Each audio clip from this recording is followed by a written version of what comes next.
நம்முடைய பிதாவாகிய தேவனாலும் கர்த்தராகிய இயேசு கிறிஸ்துவினாலும் உங்களுக்கு கிருபையும் சமாதானமும் உண்டாவதாக.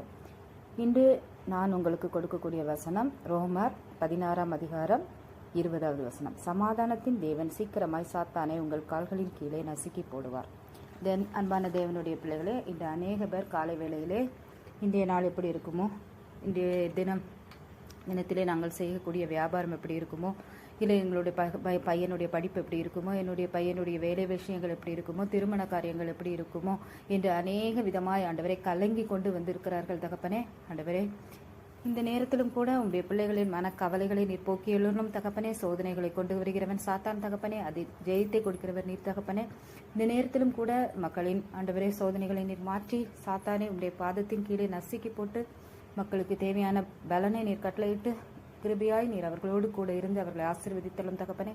பிள்ளைகளுடைய தேவைகள் ஒவ்வொன்றும் சந்திக்கப்பட கிருபை பெரியும். இந்த உலகத்திலே, இந்த தமிழ்நாட்டிலே எங்கெங்கு சமாதானம் இல்லாமல் மக்கள் இருக்கிறார்களோ அவர்கள் யாவருக்கும் சமாதானத்தை கட்டளையிட்டலும்.